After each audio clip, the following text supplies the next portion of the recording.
Siaya Senator James Orengo, who is a close friend and ally to former Prime Minister Raila Odinga. Raila is now Ruto's main hope, has claimed that Ruto is planning to steal elections in 2027. And actually, uh, watch the video. Not by this silly politics we're being engaged in.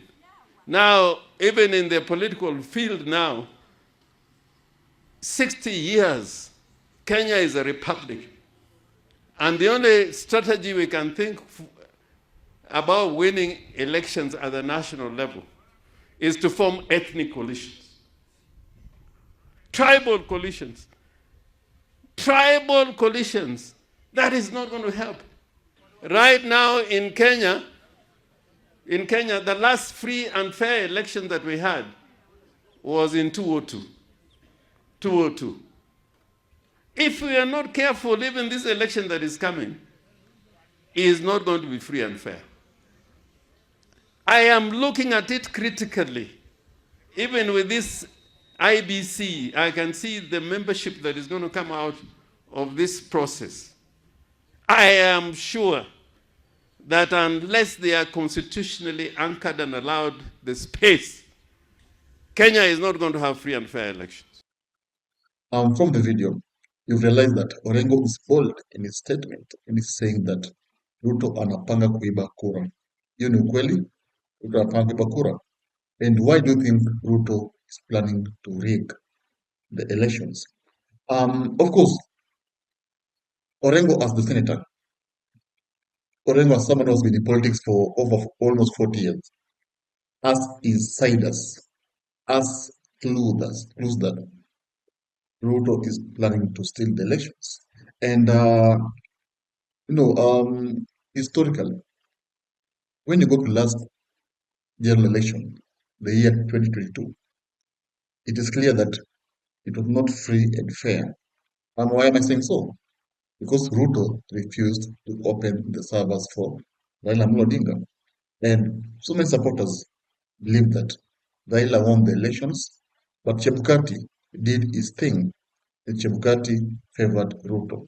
That's words from the Azimio side. And even Ruto himself, the former president, once said that Raila won the elections, but Chebukati did what he did. And now, of course, with whatever that has happened, do you think Ruto is capable of stealing 2027 elections? Yes. These are the signs. The IBC, now, remember the story of Charles Nyachai. Charles Nyachai is a close ally to William Samoei Ruto. Very close. Yeah. And William Ruto has this history of, pointing people based on their loyalty. Not skills, not experience, not expertise. But Ruto has this knowledge of appointing people based on loyalty. That's the reality. Yeah, and you've seen even these people close to him, all of them, they are just loyal to him. They are loyal to Ruto. So Nyachai's pick as the next IEBC chairman sparks questions. And this somehow, you know, uh, backs up this Orengo statement that Ruto will steal the next elections. And again, the judiciary. Right now, I believe judiciary is almost being compromised. Why am I saying so? Remember, Gachagua himself said that Ruto was planning to, remove Mother Koome, the Chief Justice, from office. And the reason being, Mother Koome is not loyal to him. And Ruto values loyalty. When you are loyal to him, he doesn't care. He doesn't care whether you're a thief or whatever, but he will reward you. And Mother Koome is not loyal to Ruto. So Ruto wanted to remove Koome from office. But Gachagua, made noise as usual. And I think the government stopped the plan, according to me. And why do you think Ruto wanted to remove Martha Koome from office simply because maybe Martha Koome, he saw that Martha Koome did not do what he wants in 2027. Remember, in 2022, it was highly believed that the Supreme Court somehow favored Ruto's decision of election winning. But now, it's like the government is seeing as if Martha Koome will, will be stubborn in 2027 and they would want to install one of their own. Even rumors came earlier that Chebukati, the late Chebukati, will become the next Chief Justice. Of course, so many Kenyans laughed that off. So, and of course, as the president, there's this tendency of using the security during elections, the army, to favor you because you are the boss. So you can just give orders. You can give orders to the army or security policemen to deal with your opponents, and of course frustrate them, make sure that you win the elections. And those are, that's if yes, he can rig the elections. What if no? What if no? Some of the reasons why Ruto cannot also rig the elections, because it's not easy to rig the elections also. You need to have people.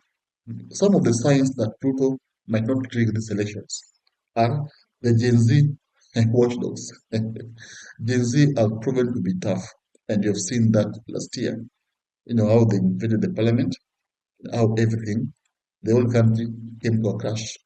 And the Gen Zs can stop Ruto foreign from rigging these elections.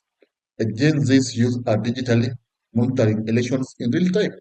They can monitor these elections in real time, even though that's what be an easy job. But they can monitor these elections and can easily stop William Samoei Ruto from rigging the elections. So also, there is this international interference. Remember, this issue of BBC documentary can really trigger USA, UN, other powerful bodies to, intervene and watch over these elections because these people already know that the Kenyan people might not vote for Ruto. So what will happen? Maybe Ruto will rig these elections. So the only way they can stop violence is by making sure that this election is free and fair. So these bodies can easily also end this rigging plan. Now Orengo, of course, this is a shock. It's a shock because Orengo himself is not saying that. He's not saying that uh, Ruto will rig these elections. But again, remember, Raila and Ruto, one packet. So Orengo and Raila, do you think Raila has sent Orengo to say this? Or do you think Orengo is planning to defect from ODM? Because, in a party, you always have to follow what your leader is doing. But recently I've seen Orengo being the opposite of Raila. Even during when Raila went to bury his bodyguard in Siaya, Orengo openly criticized Ruto. And of course, this even forced some ODM members to try and tell Orengo to respect Raila Odinga. And now Orengo is insisting that Ruto will steal elections. It means that Orengo is not happy with this handshake, with this broad-based government between Raila and Ruto. So do you think Orengo is planning to defect? Or do you think Orengo is planning to be the next kingpin of Luo Nyasa? Do you think Orengo has been sent with Raila Amolo Odinga? Or sent by Raila Amolo Odinga? Tell me in the comment section. I would like to hear it from you. Comment and of course tell me